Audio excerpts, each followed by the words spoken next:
absolute pleasure then to really bring to GW this opportunity to share the marvelous books that Nguyễn has produced.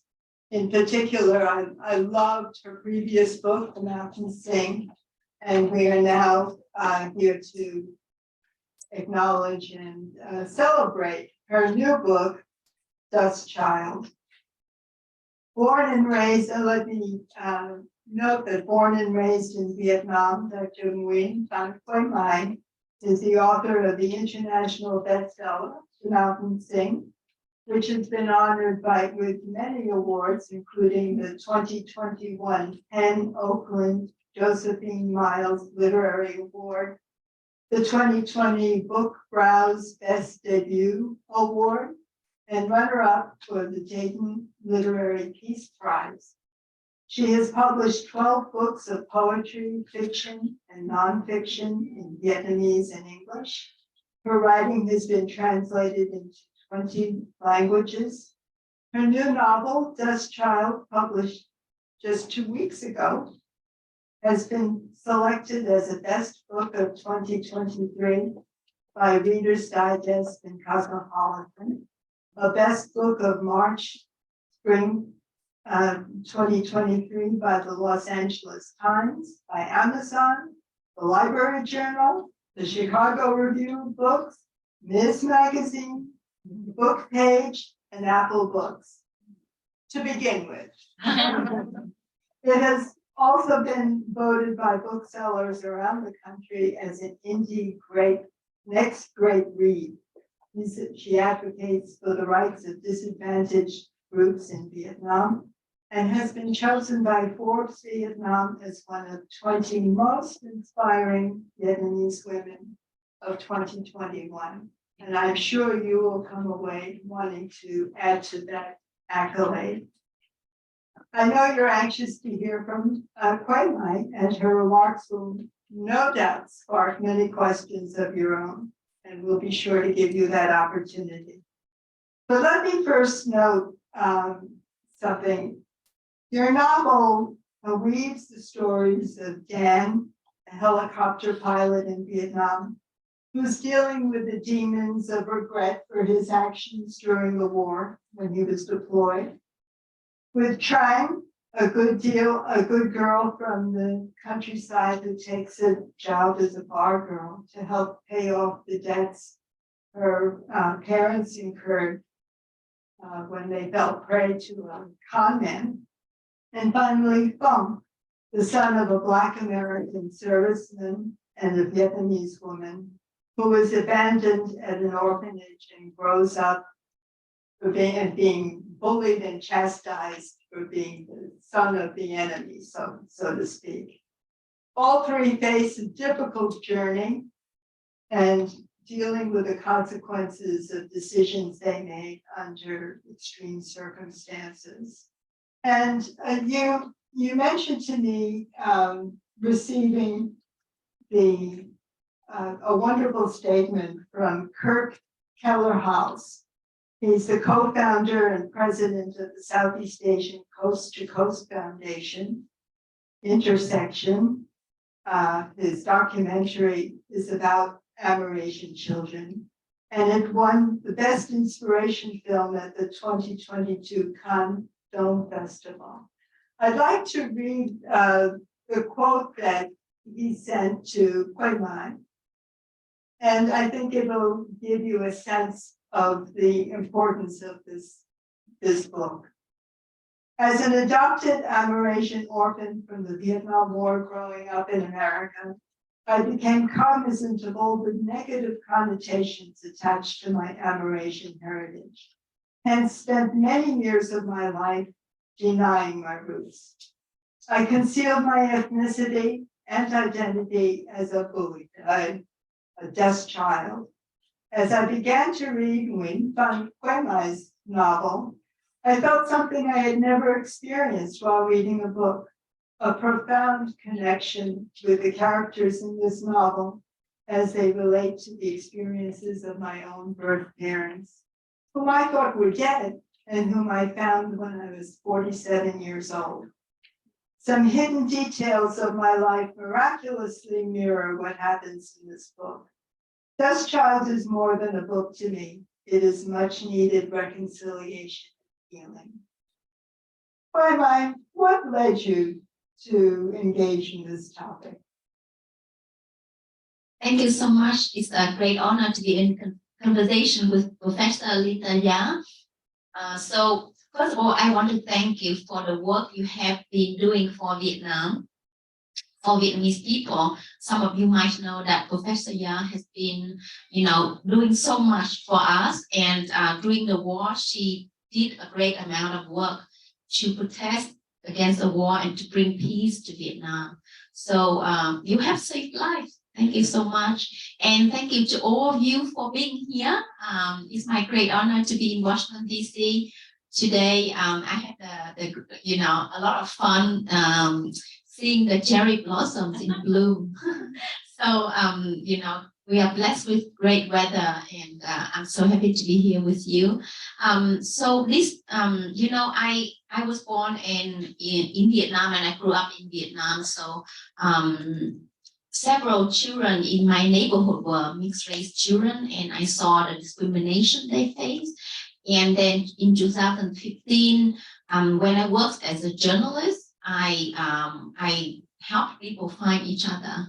So, in 2015, I read an article in the BBC that moved me really deeply. It featured, the article on the BBC featured, an American veteran who was traveling back to Vietnam in 2015 with an album of old photos looking for the woman whom he had abandoned before. And the woman was pregnant with his child, but he had walked away. So after so many years, he came back to Vietnam. And then I realized that there are American veterans who wanted to find their kids.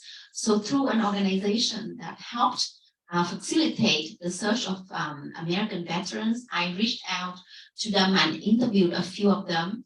And one veteran told me that, after coming back to the US, he was badly traumatized, so he was homeless more than 40 years. But whenever he tried to sleep during, the coldest nights, he could be thinking about his former Vietnamese girlfriend, Kim, who ran after him on the street, who said, "Hanlan, this is your child," but he walked away. So he lived with that regret, and he said after more than 40 years, when Veterans Affairs admitted that he was disabled and gave him a home, he did a DNA test to try and find his child. So I interviewed a group of veterans, and I asked one of them, why don't you write a letter to the woman whom you are looking for? Why, to tell her why you are looking for her, and even though you left her so many years ago. So, I published that article together with his letter on Tuổi, the national newspapers of Vietnam. And this article had pictures that the veterans had sent me together with the letter that one of the veterans wrote. So the article has my email, and I received many replies. But one day, 3 weeks later, I received an email from a stranger, and she told me that that was her first time sending an email, and she went to an internet cafe because she didn't even have an email address. So then she asked me to call her, and I was in, Belgium at that time, and she didn't have internet, so long distance phone calls were really expensive. I talked to her for 15 minutes, and then she said, "I'm the one in the letter." So she's the one in this article. She's the one here, a beautiful woman who had to work as a bargirl in 1968 in Saigon. And she told me that when her boyfriend left her, she had no choice but to give the child away because she had no means of raising the child by herself. So she told me the pain that she suffered, her regrets. And so she asked me to put in touch with her in touch with the veteran. And then I translated for their reunion on the video. And afterwards, they united in Vietnam, but so far they haven't found their GIs yet. So the reality is that, so many Amerasian children or Amerasians who are in their 50s or late 40s are looking for their loved ones. And some parents don't even know that they have fathered children in Vietnam, because a lot of, American soldiers went to Vietnam as young boys. And recently I facilitated a reunion between an American veteran in Ohio and his daughter in Vietnam. So he found a daughter by coincidence because one of his nephews did a DNA test and found a relative in Vietnam. And then the nephew said, how come I have a relative in Vietnam? I have never been there. We don't have any relative in Vietnam. This must not be true. So his parents said, your uncle went to Vietnam. And then they asked the uncle, and the uncle said, no. Do you know why? The uncle was married when he went to Vietnam. So at first he didn't want to admit it, but his daughter then said, okay, this is my half sister. I must find out whether this is the truth or the scam. So she went ahead and did a test, and it was a match. And he also did a test, and it's 100% match. So I translated for their video reunions. It was so emotional. But he's very kind. So he went to Vietnam in last December, and they met, he met all of his, relatives in Vietnam, including grandchildren. And today, the daughter is arriving in the U.S. Yeah, today she's arriving in the U.S. after 52 years of searching, because she was abandoned at birth. Her mom couldn't raise her. So the mom gave her to a couple who sold her for labor. So she suffered a lot. And it's just a miracle because, this woman is really hopeful. She's always, she believes in the kindness of people, even though, she cannot read. So I was like encouraging her to learn English because, for her to settle life in America. But then she told me, because I cannot read, it's so difficult for her to learn English then. So, this novel is a result of my 7 years of research and real life work in helping people to unite. And there are many miracles that I witnessed. And one of the miracles is Kirk, who's an Amerasian film director. Actually, he told me that he wanted to be here, but due to some family reasons, he can't be, but he will be coming this Saturday for my other event with Erin, from Vietnam Society. So I, as part of my book tour, I did an event to fundraise for Amerasians who are in difficult situations in Vietnam. So Kirk was there. So in our discussion panels, we had two Amerasians who, and Kirk told me that there were some things in his life that happened and he didn't understand until he read the book. So that was really amazing. Do you find that some of these reunions are also taking place among formerly Korean soldiers, Australians, and Thai? I mean, there were so many other nationalities also present during those years. I don't know if that has been broached at all. But yeah. I think mostly I've known of cases of children of American soldiers. In terms of Thai or Australian or Filipino, I haven't heard cases. But I know plenty of, mixed race people from the Philippines or from Korea or from Japan, who have been looking for their parents as well. And, many are from the Philippines as well, who have been searching for their fathers. Yeah. It's interesting in both of your books, there's a wonderful theme about family.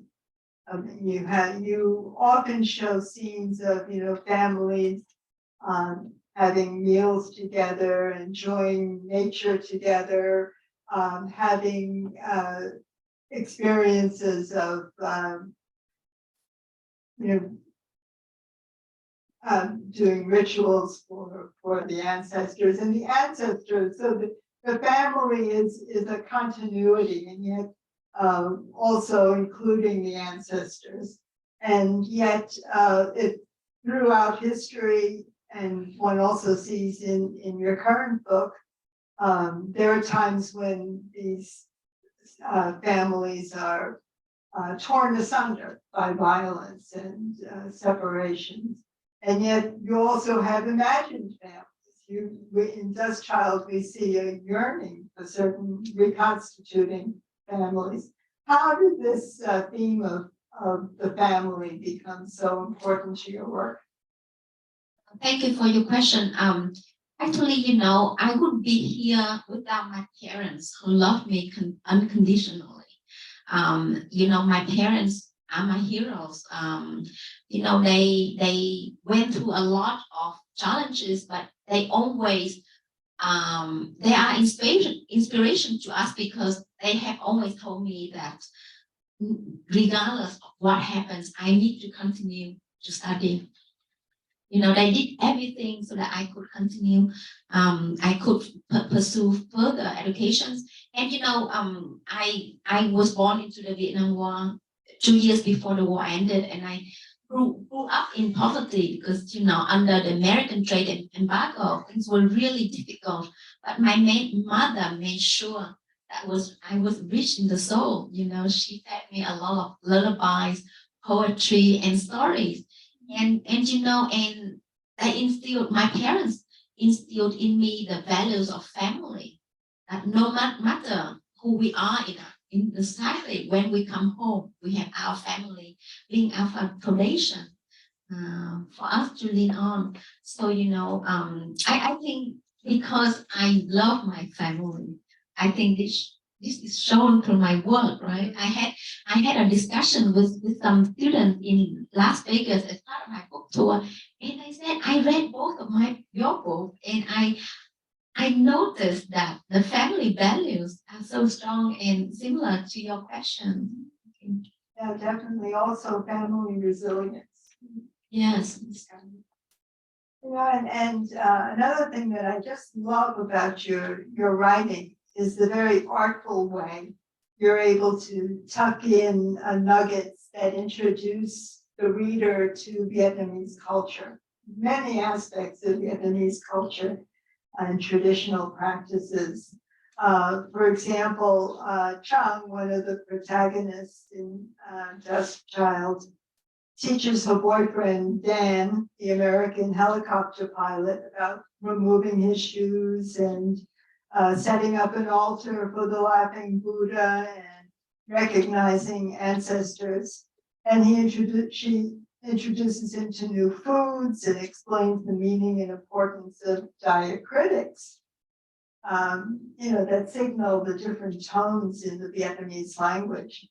I know from experience, it's not very easy to convince publishers to include them in printing. So why was this important to you? And can you share an example of how the language sounds, these musical tones, you know, perhaps by reciting one of your poems? Thank you so much. Actually, first of all, I want to say why I had to write in the voice of an American man. You know, throughout the years, you know, a lot of white male writers have given the right to write in the voice of Vietnamese women. So one day I told myself, why don't I do the same to them?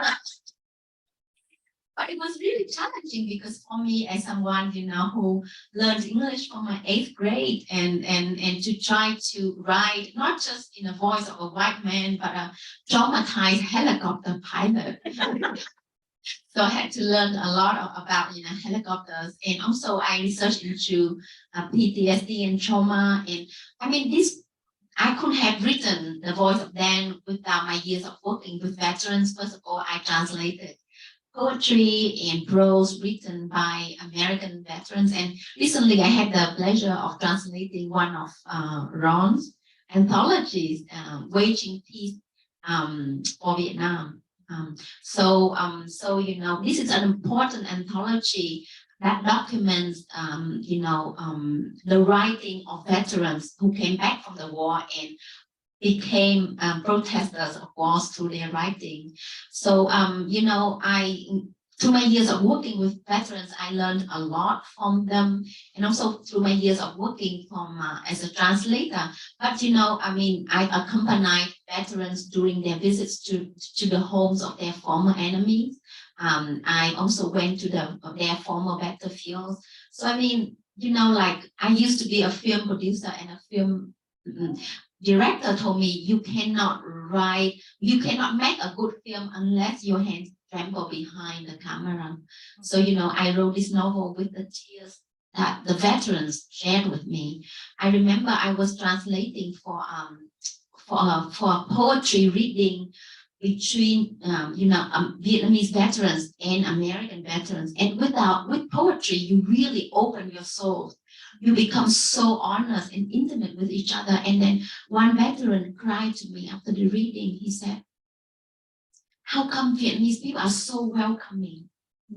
I just visited My Lai, the site of the massacre. And how come the people embrace me? They know that I'm a veteran, but they embrace me. And they said, welcome back." And he said, "I should have known this earlier.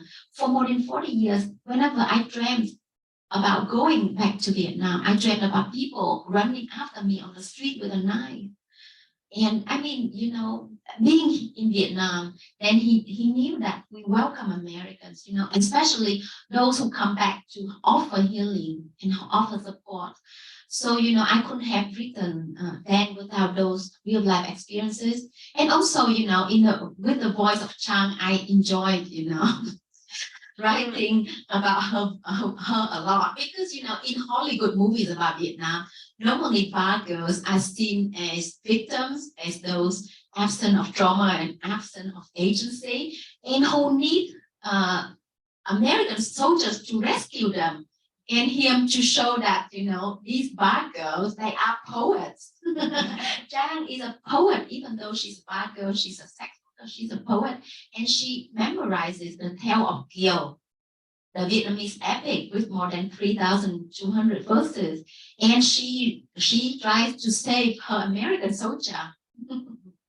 Yeah, it's extraordinary the role of literature in the life of Trang. You know, it helps her to imagine a different future than her current reality, and even as a child. And it was very moving at one point when she had to leave her books behind, and how hard that was for her. Did you have a section about Chang's connection to literature that you were able to read to us? Okay, thank you. I hope I can find it.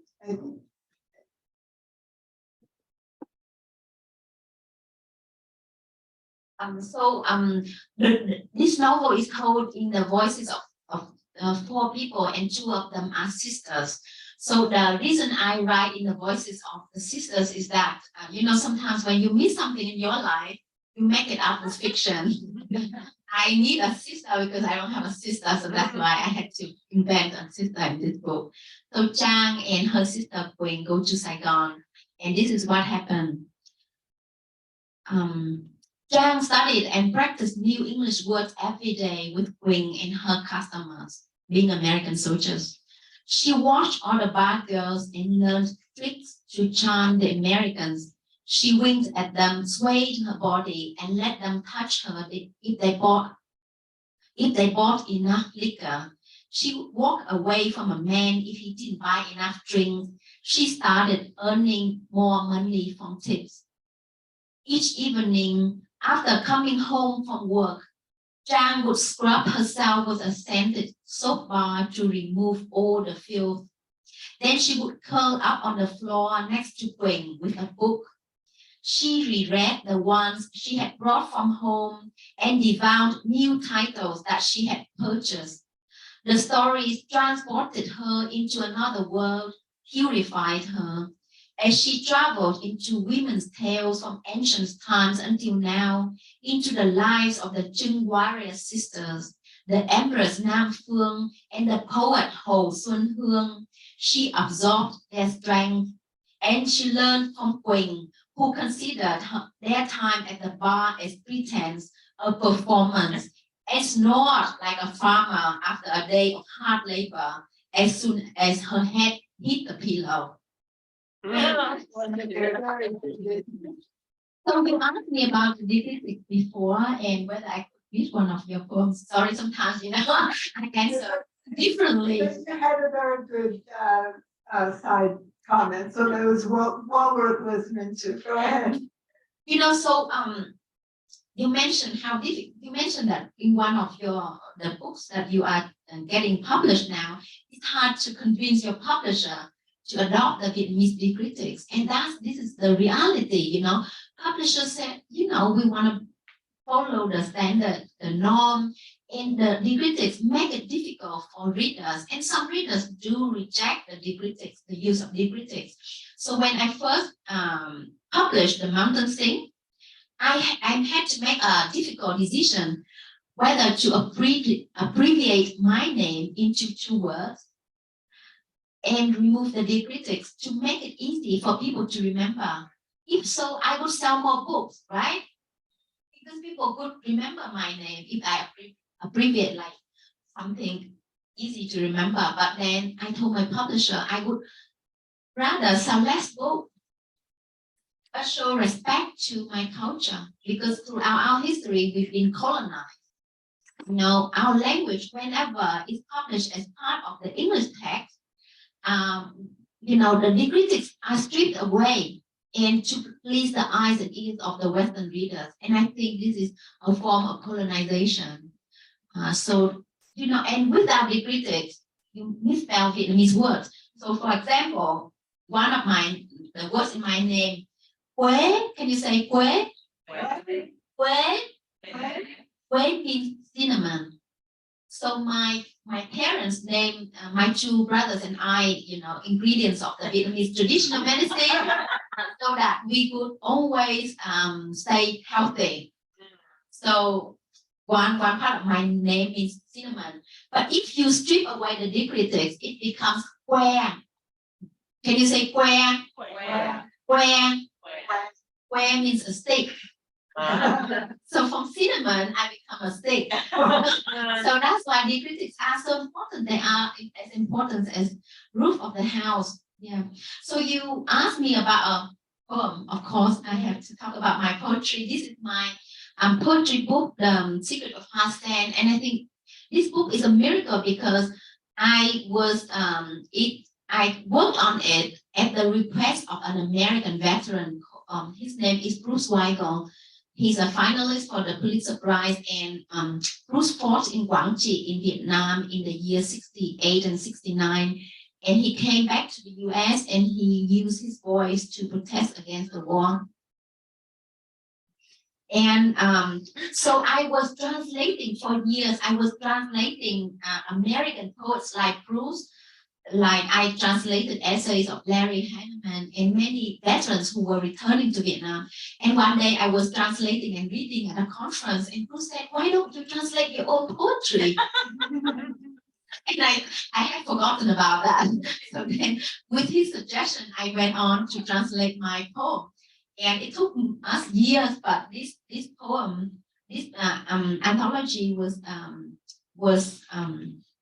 published in the US in 2015. Because you talk about the family values, so I would like to read a poem that I wrote for my grandma. So with poetry, I always want to use it to tell stories. Some poets write about abstract things, but I'm like a concrete person when it comes to poetry. I want to tell stories with my poetry, and I want to write about history, about culture, about hope and families with my poetry. So, growing up in Vietnam, I saw sometimes my father was really sorrowful. So for many years, he did not know where the grave of his mom was buried, where the grave of his mom was. because she died together with her youngest son and her brother during the Great Hunger of 1945, when nearly 2 million Vietnamese died. And this terrible event is a part of World War II, and not many people knew about it. So I wrote about it in The Mountain Sing as well. But I wrote a poem for my grandma. So I read it in English first before the Vietnamese version. The poem I can't yet name. My hands lift high a bowl of rice, the seeds harvested in the field when my grandmother was laid to rest. Each rice seed tastes sweet as the sound of lullaby from the grandmother I never knew. I imagine her soft face as they laid her down into the earth, her clothes battered, her skin stuck to her bones. In the Great Hunger of 1945, my village was starved for graves to bury all the dead. Nobody could find my grandmother's grave, so my father tasted bitter rice for 65 years. After 65 years of searching, spirits of my ancestors led my father and me to my grandmother's grave. I heard my father call Mom for the first time. The rice field behind his back trembled. My feet clung to the mud. I listened in the burning incense how my grandmother's soul spread, joining the earth, taking root in the field where she quietly sang lullabies, calling the rice plants to blossom. Lifting the bowl of rice in my hands, I count every seed, each one glistening with the sweat of my ancestors, their backs bent in the rice fields, the fragrance of my grandmother's lullaby alive in each one.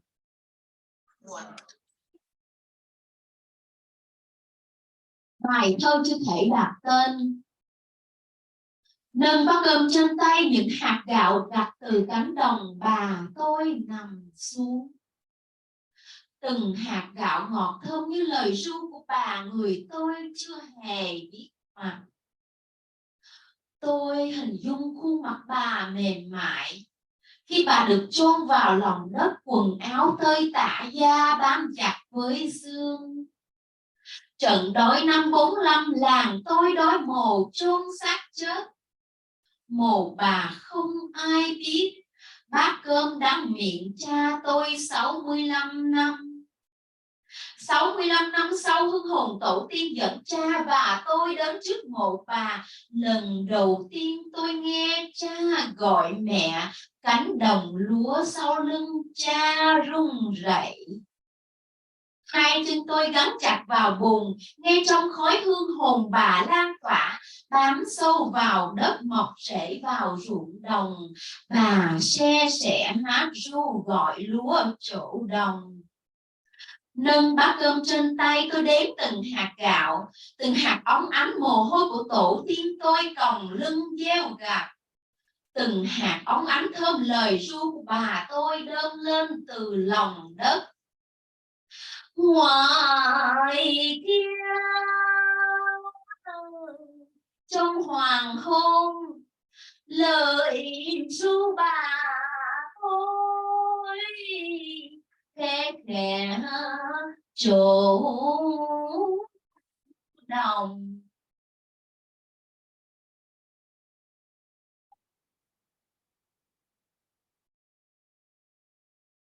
Thank you for your tears. I'm sorry. This is the most personal poem for me, because you know, in Vietnamese culture, to give rest to the fallen, the relatives who have died, you have to know where the graves are. You go there and you burn the incense to ask the spirits to come home with you, where you have the altar, and then you pray and you put offerings for them. So for 65 years, my father had this pain inside of him that he did not, that his mom, he was afraid his mom was a wandering ghost.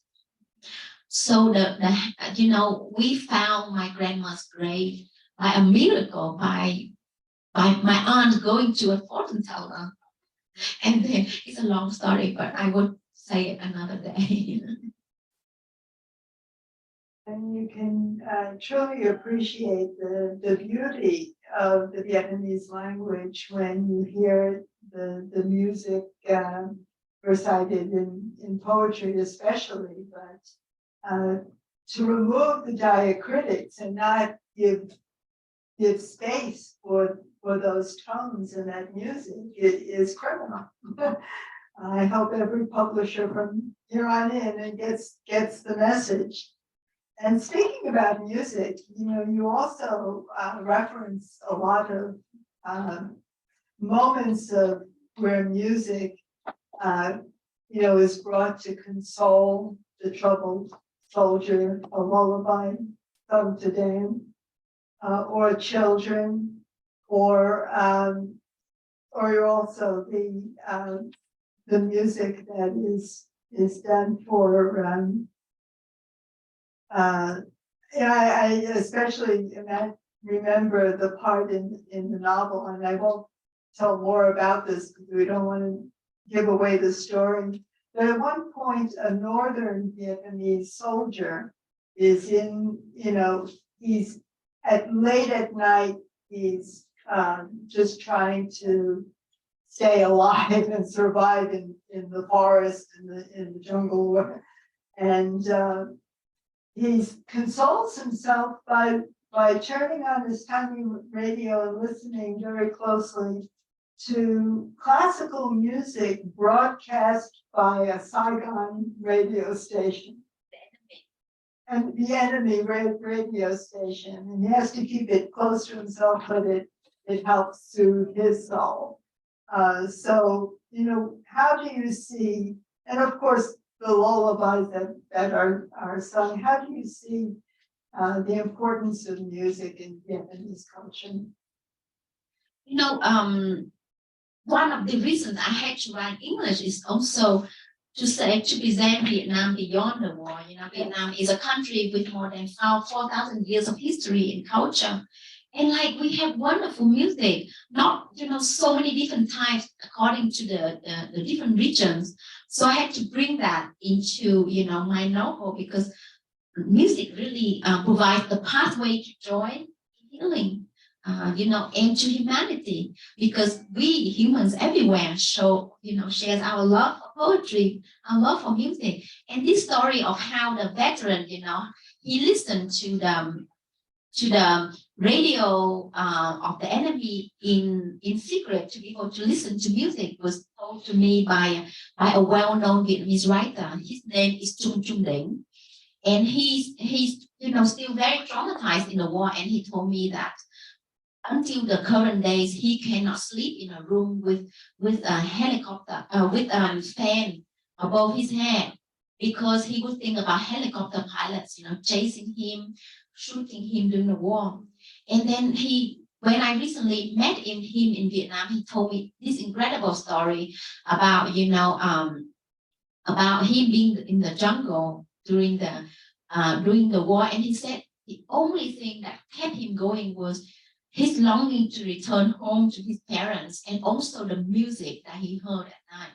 And he had a portable radio, and it was forbidden for him to listen, to the broadcast from the Saigon regime. And sometimes he would listen to, broadcast.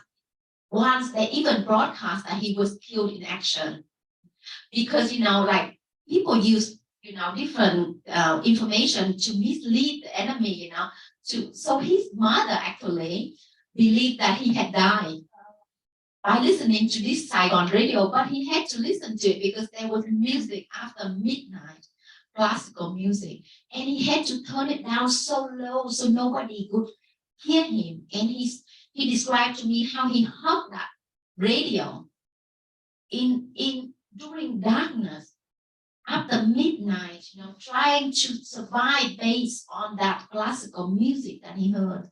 And it was such a moving story that I had to document it in the novel. Really extraordinary. You have mentioned in some of your interviews and such that you're hoping that your works of poetry and fiction helps to foster reconciliation among the people, affected on all sides of this tragic history. If you look back, from the French occupation to the Japanese to, and on, and then getting to the divisions within the caused by the American War in Vietnam. But today, what do you think are the biggest challenges and divides among people that need to be acknowledged before there can be true reconciliation? When it comes to reconciliation, I feel there is a lot to be done within the Vietnamese community ourselves. In the mountain thing, I put the Vietnamese issues on the center stage because Vietnam was divided into North and South, and many Vietnamese families, had family members who fought against each other. So the issue of forgiveness and reconciliation is very important. So I wanted to talk about that, how we need to listen to each other's stories so that we can see the humanity of each other's side. So we can sit down and talk about it. Like yesterday, I had an amazing event in Houston, and one of the readers who shared with me her personal story. She said in public, she asked her parents to come to my reading yesterday, but her parents, who are Vietnamese, said, "Why should I listen to her? She's from North Vietnam." And because they are from South Vietnam, so they think that I'm communist or I'm different, and so I think first we need to listen to each other and be open to each other's story before we can sit down and talk and reconcile. So there's a lot of work to be done, among Vietnamese people. And I also my father for years, even though we spent a lot of years in Vietnam, he did not believe in the existence of re-education camps. He denied it, even though we had neighbors who were sent to re-education camps. So I let him watch. One of my favorite movies was Hàm Trần vượt sóng. By Hàm Trần is about Vietnamese who escaped Vietnam on boats, who had terrible experiences with re-education camps. And my husband loved that film and gave it to my father. And my father said, "No, this is not true. This can't be true. Re-education camps can't be so bad." So sometimes people still refuse to acknowledge certain aspects of our history. And I think unless we are open to each other's stories, we cannot reconcile, we cannot come together. It can't all be imagined in black and white. They're all the shades of gray in every person's experience. Thank you for, I think, through your novels, through your poetry, through your literature, you're able to really bring us into the lives of people with their different experiences. And I thank you so much for doing that and making us able to feel, not just intellectually acknowledge the aspects of history that you see. Well, I'm sure that I don't want to take over all the conversation here. I'm sure that those of you in the audience have questions for Quỳnh. So now's your chance. Please wait for a mic because this is being recorded and will be available to be watched later on. Thank you, ma'am, for coming to talk to us today. Before I ask my question, I want to mention that I'm a staff member here, but I'm from Taiwan. And it also took my grandmother more than 30 years to find the grave of her parents when they died in China after the Cultural Revolution. So I look forward to reading your book because I'm sure even though I didn't live through war, I can find a lot in there. So my question is, I think the plot of your story reminds me a little bit of The Quiet American by Graham Greene. What do you think of books written, for example, from the British man's perspective, watching the Vietnamese woman and American man, or even what your thoughts are on those books as a genre? Thank you.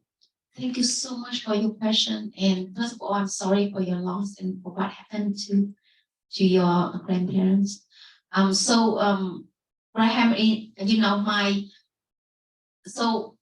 The Quiet American is a great novel, but I have an issue that the Phương, the Vietnamese character, wasn't given much space, So I think because she wasn't given so much space to express her emotions, her trauma, so she appears quite naive because she runs from one man to the next, and she appears to be very opportunistic, and she wants to marry her boyfriend, even though her boyfriend was still married. So I think and she didn't express her sense of guilt.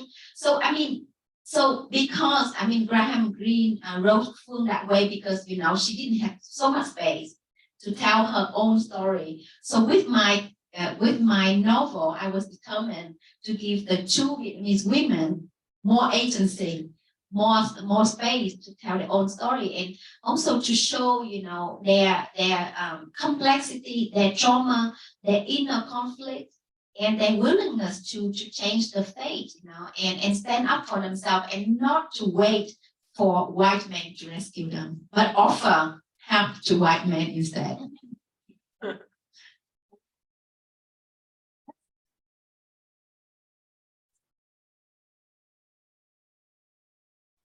I have so many questions and thoughts, but I will say that I'm so deeply moved, one, to meet you in person. I was actually a storyteller at a salon that I run during COVID, and we did it virtually when the first book came out, and that was wonderful, and I really wished to meet her one day in person, so I'm very happy to be here. And second, the connection to Vietnam, as I know, I lived in Hanoi for 4 years, and listening to you speak in the actual Vietnamese language is very emotional, and I look forward to actually reading the second book. But I have a larger sort of socio-political question about writing this genre and sort of creating what I think came out of India about 20 years ago or more, when Arundhati Roy kind of broke the barrier of Indians writing in English about Indian experiences. And I just wondered how you see this moving forward for other Vietnamese writers, and do you, I know you have a warm reception from many people, but I'm thinking broadly in the literature and fiction space, do you see that it's opening up for other writers like you? And where do you think this genre of literature is going as we supposedly decolonize the world?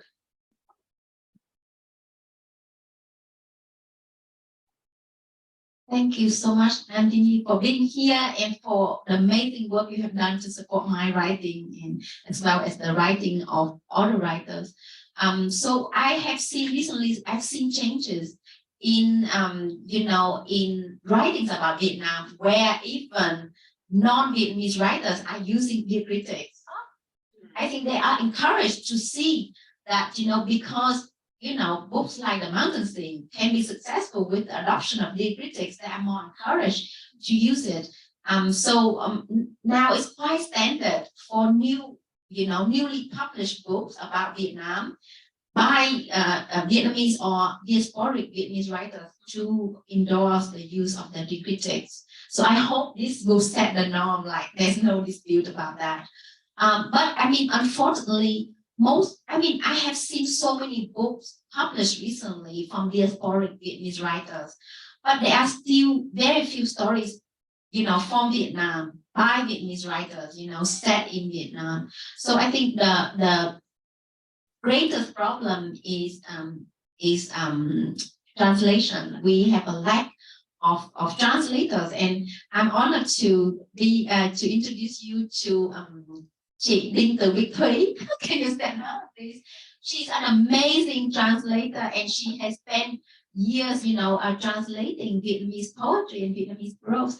And, she's translating, writers who were published before 1975 in South Vietnam. And we have so many amazing writers, but their contribution to literature is huge. But the world literature doesn't know about them because their work has been translated.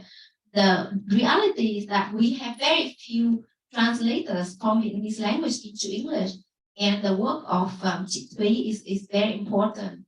And I really hope that there are, like fundings or programs that can support writers, because in Vietnam we don't have a single program to give grants to translation projects. So when it comes to translation of political propaganda work, they can get funding from the government. But if translators want to choose the project themselves, it's very difficult.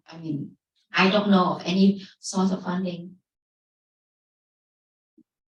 Any other questions? Ron?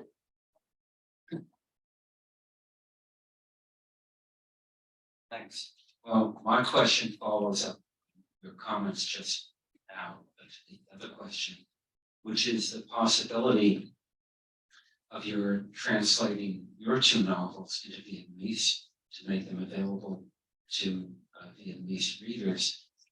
And I know that there's some political issues here. On the other hand, I also know that folks in Vietnam are able to buy novels through ebooks on the internet. And at this point, at any rate, I know that the government is not yet capable of censoring those. So I'm just wondering, do you have any intention, and why not? Thank you. So most of my books are available in Vietnam now. They're brought there by bookshops, and I have many amazing readers in Vietnam who can read English. In terms of the Vietnamese translation, there are 3 versions of the Vietnamese translation of the Mountain Sing. They were done by professional translators who contacted me, who said, Vietnamese people need to read your book. So I spent these months, translating it. And I said, hold on. I need to contact my publisher to get the rights to translate. But they are not published, so they are floating on the internet. You can find PDF copies. And at first I was very upset, but then I realized this is very common in Vietnam. So, people don't consider it's a copyright violation. They think it's a privilege, if your work gets translated. So for the Mountain Sing, all the major publishers in Vietnam have, most of the major publishers in Vietnam who are all government owned. In Vietnam, if you want to publish a book, you need to, and distribute it, you need a license from a government-owned publishing house. So most of the major ones have contacted me, and they wanted to translate and publish.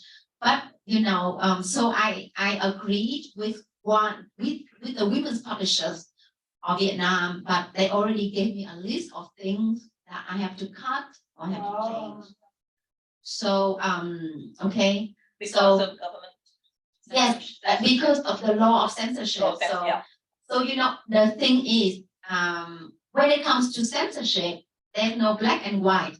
This book for sure can be published. So there are books that are banned 100%. Book banning happens in America too, so it's not just in Vietnam.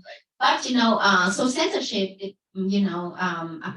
can apply to the whole book, or apply to a section, apply to sentences or words.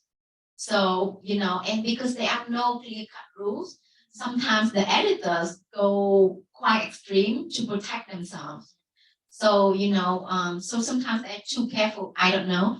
So, so my position is that unless, my books can be published like they are, then so it's tough, like Viet Thanh Nguyen's The Sympathizer is a great book. it has been translated into Vietnamese, and the publisher has tried for years to get a publishing license, and they have failed. So they have returned the translation right to Viet Nguyen. And Viet Nguyen asked me what he should do, whether he should make it available or to readers. And I said, it's such a pity. So I said, why don't you have it published in the States? Right? Because there are Vietnamese publishers in the US. But believe it or not, his book, is not too anti-communist for them to accept it or something. It's so like, yeah, so it's I don't know, Vietnamese politics is very, very complex. So, I mean, if I were a publisher, I would jump at the chance to publish his book, right? Because like the TV series is going to be published going to be launched very soon on HBO. So it's going to be huge. So there are Vietnamese readers who want to read the book. And I know writers in Vietnam who write about sensitive subjects like the land reform. So they send the manuscript to the US to be published in California for the books to be smuggled back to Vietnam. So I know several writers who have to do that, who have failed to get their publishing license in Vietnam. So they send the manuscript in Vietnamese to be published in the US, and the smuggled copies are sold for a lot of money, and sold on the internet, not through the official distribution channel. But that's sort of what I was saying is, if you chose one of your three, or you got someone else to translate or translated it yourself, then couldn't Algonquin publish it and promote it on Amazon or Kindle or whatever else? And then, at least for now, people in Vietnam could purchase that online. When it comes to publishing in a certain language, you need to have the right distribution network. So for Trang Quỳnh to do it, they don't have the right distribution network, so it would be hard. And I think for those who want to read my book in Vietnamese, they can find it already on the internet. You agree with the translations. Which I don't. Jane?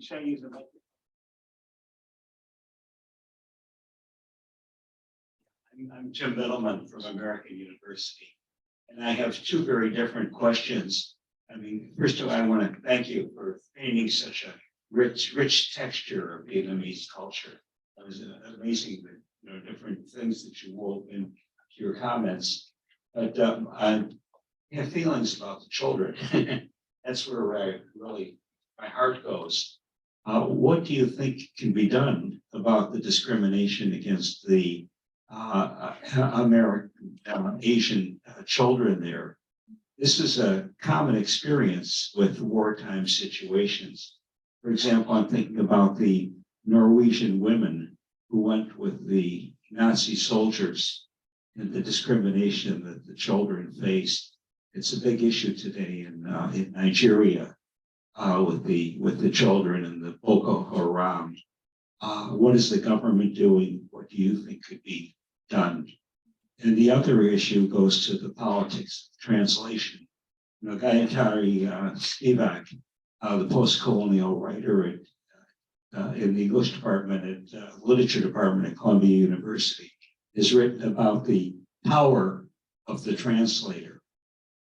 So there's money involved here. And when bilateral agencies come in and they say, well, they're going to subsidize publication and translation, do they favor certain translations, not other translations? Are there certain guidelines here, guardrails? What about the philanthropies? What role do they play? I mean, they're not disinterested parties. They want certain outcomes. They have priorities. So how do you come down on these issues? Thank you so much. So when it comes to the discrimination against Amerasian children, I think that, you know, I haven't seen great solutions to the situation yet because it's so complex, because racism is a disease, you know, and it takes maybe generations to tackle them. And you know, so far, like for example, the American government implemented you know, a policy called the Amerasian Homecoming Act that allowed, you know, Amerasians to immigrate to the States without papers, because they had, you know, because the Amerasians were given away or abandoned at birth, so they didn't have papers. So they were allowed to immigrate to the US, but then the Vietnamese started to use them as ticket to America. They were buying and selling these Amerasians, you know, so there was extreme corruption involved, which I document in my book. So it made their trauma really worse, you know, and complicated the situation. So I think we just need more empathy, you know, more, you know, like more space for Amerasians to tell their stories, you know, and to, so that we uplift their stories and we understand them much more, because, you know, I have been involved with documenting the experiences, real life experiences of Amerasians through TV series and through some documentaries, and I feel like, you know, each of their lives can be written into a novel because the things and the experience was just so tremendous. When it comes to translation, I think I know foundations that offer help with translation projects. For example, The Secret of Hoa was published as part of the translation selection series of the Lannan Foundation. So the Lannan, you know, is an amazing cultural foundation, you know, which is funded by a family. And they have done so much work, so much to support literature. And I hope to see more support like that, because, you know, if translations projects are involved with that have political motives, then you sacrifice the literary values. I hope that more translation funds will select, you know, projects based on the literary contribution and literary values only. Thank you. Actually, can I add something? Wei Mai is the board member of the. Please take the mic. Thank you. I would like to add that Wei Mai herself is a board member of the diasporic Vietnamese Artists Network, or DVAN, and they have partnered with Texas Tech University and Kaya Press, and DVAN with these presses will basically review work from the Vietnamese and Vietnamese American perspectives, so that we'll have more translations by Vietnamese authors to be published. So these are like, this is a partnership between DVAN and these presses. So she is a board member, and I was introduced to their work. So it's very important work. So I just wanted to say that, so people are aware that there are efforts by these organizations. Thank you. Thank you, Chị Thúy. Yeah, I'm really delighted to contribute my time to this amazing initiative. I mean, it was founded by the winner of the Pulitzer Prize. So all of us work as volunteers, and we want to publish more translation projects from Vietnam. So one of our latest projects is a translation of Bảo Ninh short anthology of short stories. And those who are familiar with Vietnamese literature, you know that the very famous Bảo Ninh is one of the most famous Vietnamese writers. He wrote this great novel, you know, The Sorrow of War. And his short stories are just so amazing. But I mean, I love his short stories, and I'm so delighted that the translation of his short stories are coming out this year. Oh, wow. Definitely look for them. That's great news. Yes. Thank you. Well, first, as a Vietnamese American, thank you so much for writing your book. It inspires all of us. Truly, all of us can identify with different aspects of not just your book, but your personal life and how you've overcome so much to be where you are today. So thank you. You even inspired my sister to tears, literally. But I'm from Vietnam society. We believe in the power of art and culture as a pathway to reconciliation. So I was very happy to hear how you talk about music as a pathway for joy and reconciliation, and really all of your work touch upon this topic of reconciliation. And so my question would be, what Professor Yar was talking about, the challenges to reconciliation, but I'd love to hear your thoughts on what are the things that would support more reconciliation, especially among the Vietnamese community that you talked to about earlier. And also with the book tour this time, and probably last time too, how have Vietnamese Americans responded to you and to your books? Thank you. Thank you so much. I think a great pathway to reconciliation is the use of literature. I hope that, in the future, we will have more panels, bringing, people of different sides together to talk about books, and also have book clubs. I think book clubs are really a fun way to get to know people and bring people together. I wrote in Dutch Child that reading the same books enable people to travel on similar journeys and bring them closer together.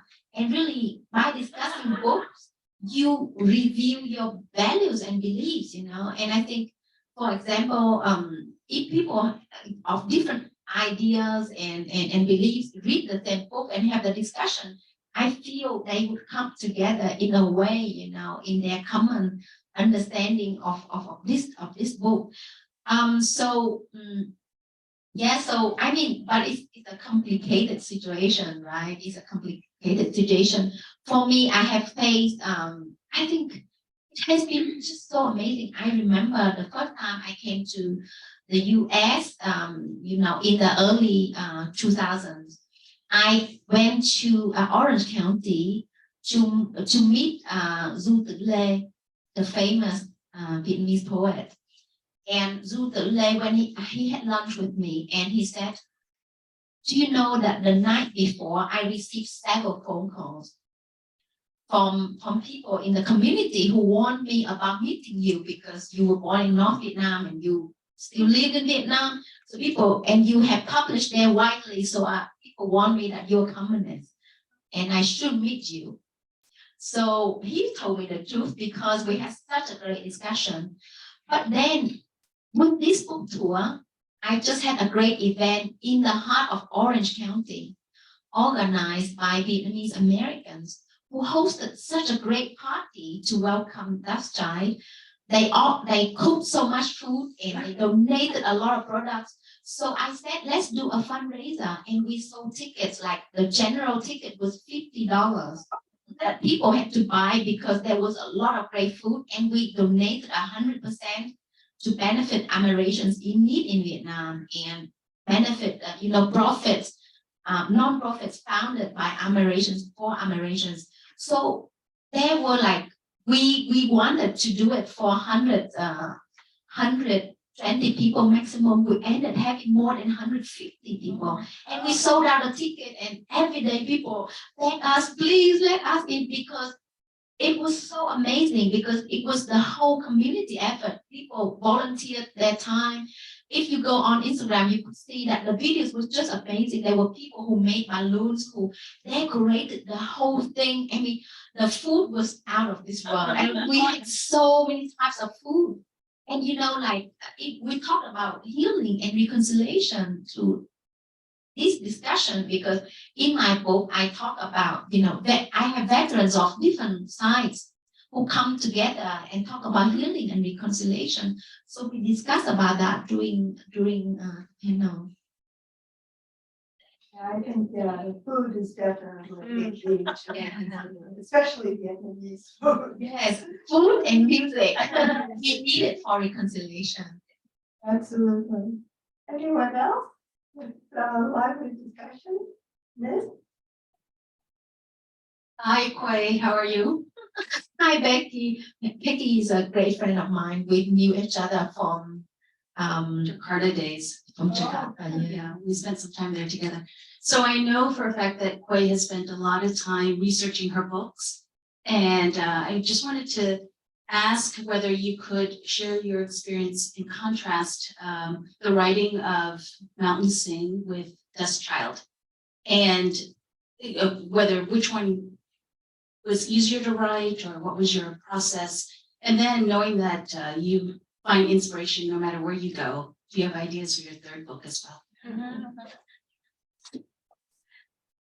Thank you so much. Both books were very difficult for me to write. Both were crazy ideas because, like with the mountain thing, I had to write with a Vietnamese English dictionary because I wasn't used to writing in English. And then for years, I couldn't find an agent. I pitched to so many agents, so they didn't answer, or those who were kind enough to answer, they said, "Oh, your story, is too sad, too difficult. I don't think I can sell it." So then, without an agent, I went on and wrote Dust Tide, and I thought I was crazy because I wrote in the voices of people whose life experiences were so different from mine. So I had to use a lot on my research, my imagination. But it was, both books were really great learning for me. I think with each book I want to do something different. Before I start a project, I always analyze the current canon of literature to see what is still missing, what I can add to it. So the reason why I wrote The Mountain Sing is that I wanted to document, Vietnamese history through the voices of women. Because there is still a need for that type of narrative. And with the second novel, because I researched into literature written about Amerasians in Vietnam, and I didn't find yet a novel that documents their experiences as well as their parents' experiences. So I began writing this book. So it was challenging to write, in the voices of Americans, because I'm not a native English speaker, so it was especially challenging. So, sometimes I tell myself, write it on easy topics, there are writers who produce one book per year and they sell lots of copies. Maybe I should do that. But for me, I feel like I need to write stories that I want to write stories that can make impact socially, because I work a lot on development and I want to use my writing for purpose. So with the third project, it deals with a very difficult topic as well. It's about human trafficking. So I wish I could divide myself into two and stay at home and write on it 100%, because I like to work on suspense and plots. So believe it or not, when I started both of these novels, I did not know how it would end. I had no idea because I wanted to be surprised on the page each day when I started to write. So I'm like hung on a suspense for my third novel now. I don't know what's happening next. So I can't wait to go back and write it because I don't know. I want to know what's happening next. It's also extraordinary in your books how the other things. I mean, there are different things that come through your novels. I'm thinking of the way you describe nature, the way you describe flowers and everything with such delicacy, and you make them so real. And also the body, the sensual nature of your writing is also extraordinary. So I'm a great fan for sure. Anyone else wish to comment or ask a question? Well, I think if not, then we really have so much to thank you for. I can't imagine how she maintains this tremendous schedule of a book tour across the United States. I hope that you maintain your good health to continue and be able to share your wonderful experiences with more audiences, as we certainly thank you for being here tonight. Thank you so much, Professor Ya, for your great moderation of the panel of our discussion today. I'd like to thank Adam and Jess for your wonderful help with this event. Professor Greg Brazinski and the Siegel Center for Asian Studies. I want to thank my friend Anne and Laura, who gave me their home for me to rest and cook for me and take care of me, and my niece Phương for driving me to different tonight she will drive me to Maryland, where I will have 3 events during the next 3 days. So I see many great friends, Elson, who helped me publish my essay recently in USA Today. Elson is a great writer. You should really check out her memoir. It's amazing. And she works as an editor for USA Today, and she has done a lot for Vietnamese literature. And so many friends are here. It's so great to see you. And thank you so much for being here and your kind support. Thank you so much. And the book will be available for purchase and signing just outside. Thank you all for coming, and thank you again to Jess and to Adam for all the assistance in making this possible. Good evening, and thank you again. Bye.